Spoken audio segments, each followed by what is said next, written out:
أهلا بكم في حلقة جديدة من الكرة مع زيكو، وكل عام وأنتم بخير بمناسبة حلول شهر رمضان المبارك. أعاده علينا وعليكم بالخير واليمن والبركات. في أولى حلقات الكرة مع زيكو خلال شهر رمضان بنستعرض اليوم اختيارات الكابتن حسام حسن المدير الفني لمنتخب مصر لمعسكر شهر مارس. وقبل ما نخش في حالة الجدال اللي هي موجودة منذ إعلان القائمة، فإحنا هنقول القائمة اللي اختارها الكابتن حسام حسن. حراسة المرمى محمد عواد، محمد أبو جبل، المهدي سليمان، مصطفى شوبير. الدفاع محمد حمدي، محمد شكري، أحمد حجازي، محمد عبد المنعم، رامي ربيعة، أحمد رمضان، ومحمد هاني وأكرم توفيق. خط الوسط حمدي فتحي ومروان عطية، إمام عاشور، محمد مجدي قفشة، وأحمد نبيل كوكا. في الهجوم محمود حسن تريزيجيه، مصطفى فتحي، حسين الشحات، عمر مرموش، مصطفى محمد، أحمد عاطف، محمد شريف، ومحمد الشام. لما نشوف الاختيارات ديت هنلاقي إن هي اختيارات بنسبة 95% اختيارات منطقية، بعيدا عن الجدل اللي موجود في الميديا. لو احنا شفنا الأربع حراس، طبعا محمد الشناوي مصاب، احمد الشناوي بعيد عن مستواه ما بيلعبش. عواد يستحق فرصه في المنتخب، وده اللي احنا قلناه في كاس افريقيا. ابو جبل طبعا عشان خبراته اللي كانت موجوده قبل كده. وطبعا مصطفى الشوبير بعد اداؤه المميز مع النادي الاهلي. المالي سليمان حارس قديم وموجود، ولو اتفضلتوا عن محمد بسام او الحراس الاخرين الموجودين في آه، الدوري المصري، انا بقول مهدي سليمان ممكن يجي هو الرابع. احنا عندنا في حارس مرمى كبير، في حالة شفائه هيبقى هو رقم واحد او رقم اتنين. فاحنا بنتكلم في اختيارات حراسة المرمى مفيش فيها خلاف كبير.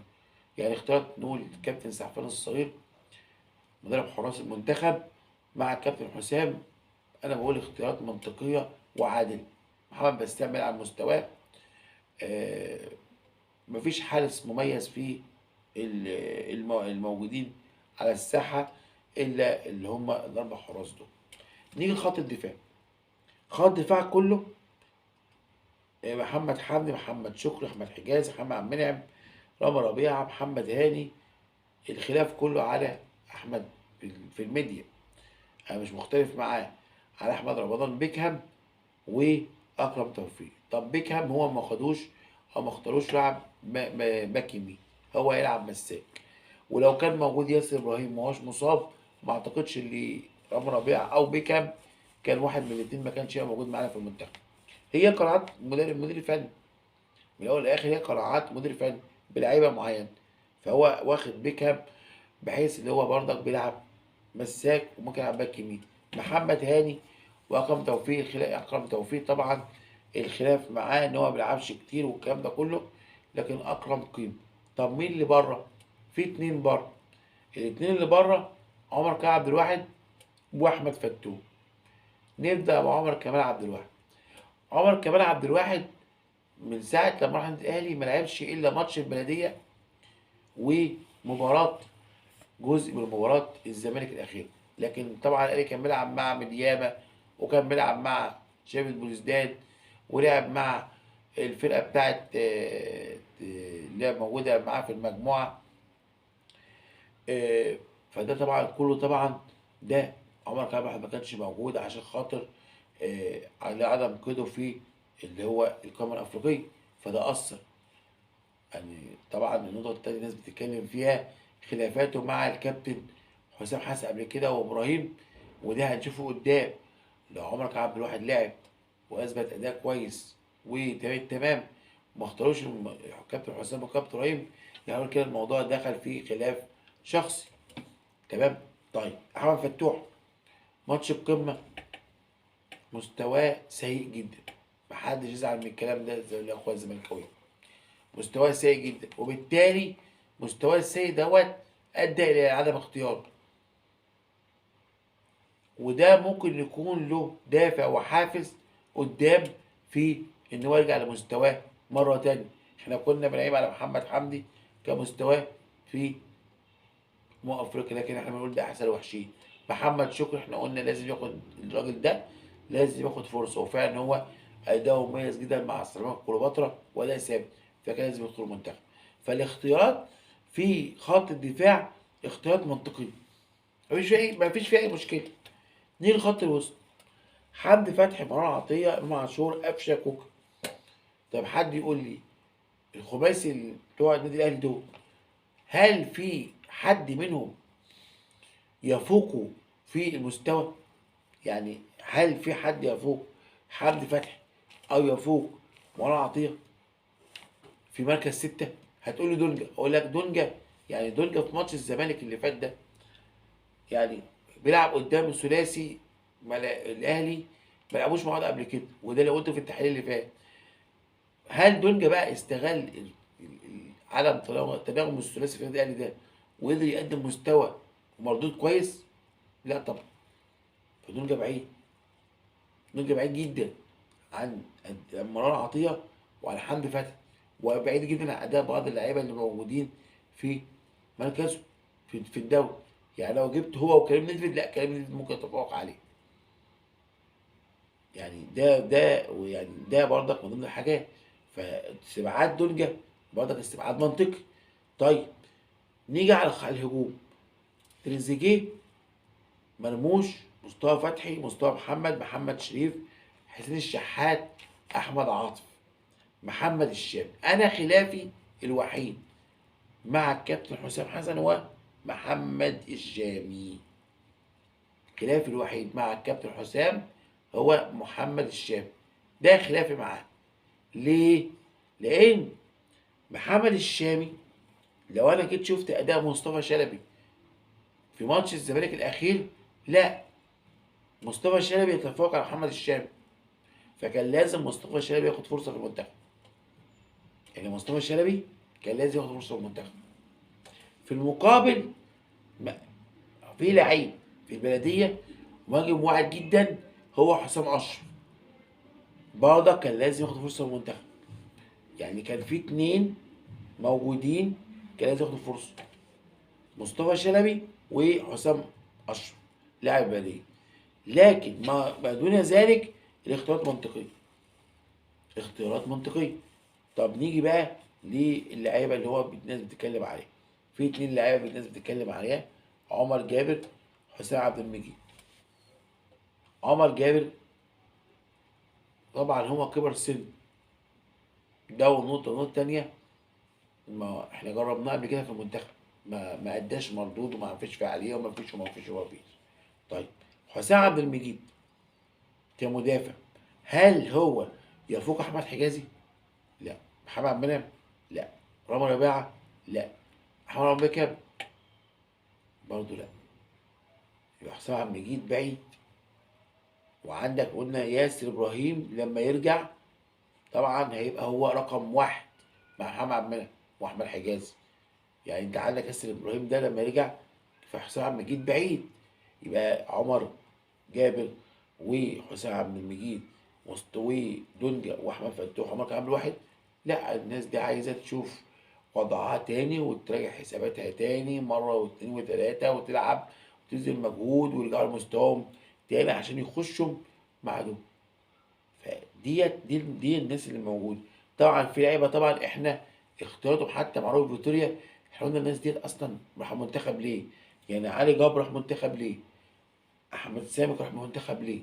والنهارده كابتن حسام استبعدهم، محدش اتكلم على استبعاده، لان طبعا كانت اختيارات غير منطقيه من روي فيتوريا، فدول اتنين استبعدوا.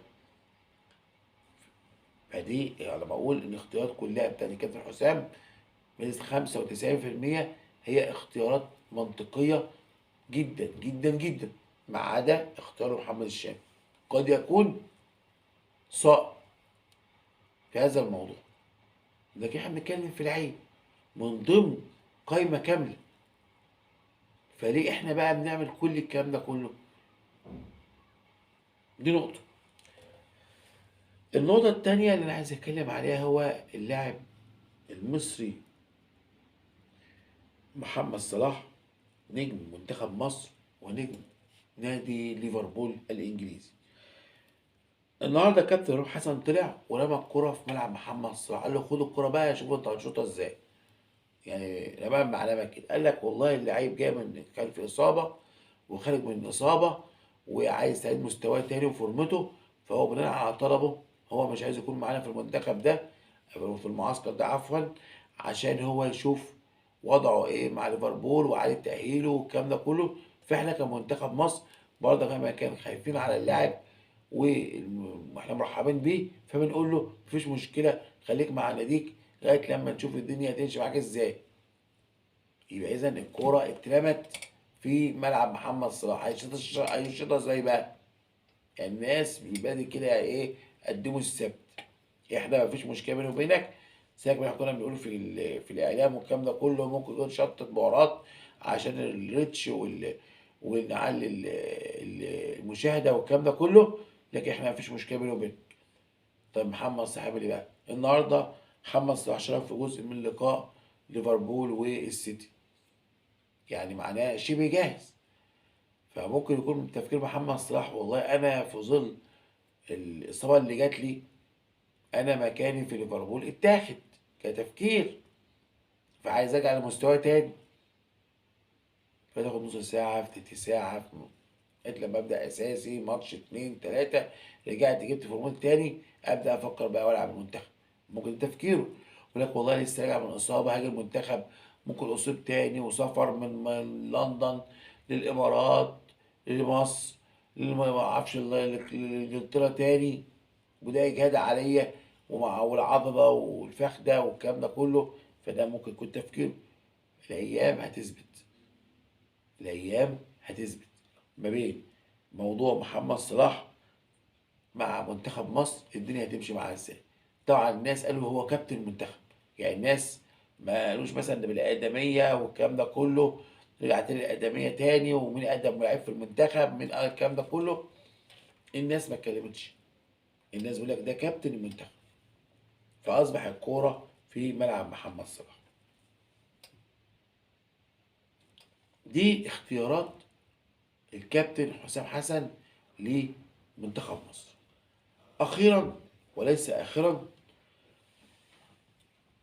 ما زلنا في انتظار اتحاد الكوره في موضوع ما حدث وما بدر من محمد عبد الرازق شيكابالا لاعب نادي الزمالك بعد انتهاء مباراة كاس مصر في استاد الاول بارك بالمملكة العربية السعودية. مستنيين بقى التحقيق او التقرير او ايه اللي هيحصل، ايه الموضوع، الوضع هيمشي ازاي، هيقف مش هيتوقف، التقرير هيطلع ايه. طب لما التقرير يطلع بكده هيتاخد قرار بالايقاف ولا تعالى تحقق معاك تصدر الاشارات اللي انت عملتها الكلام ده كله. احنا يا جماعه مش عايزين ان احنا يبقى فيه فتنه تاني ما بين جمهور النادي الاهلي وجمهور نادي الزمالك. احنا لما صدقنا ان الامور والحمد لله الحمد لله الامور هدت، الامور هدت ورجعت لنصابها مره تانيه، وان العلاقه بين مجلسي الاداره علاقه كده سمنه العسل، يعني قشطه ومربى، واحنا في شهر رمضان شهر كريم. فاحنا مش عايزين اشاره من لاعب تولع الدنيا تاني في مواضيع قتلت بحث. يعني حتى معالي مستشار تركي آل الشيخ احسن استقبال وعمل بصراحه يعني ما لا يتخيله عقل في اللقاء. فما تجيش حاجه بقى زي ديت تثير الموضوع تاني تفتح حوار هو خلاص اتقفل.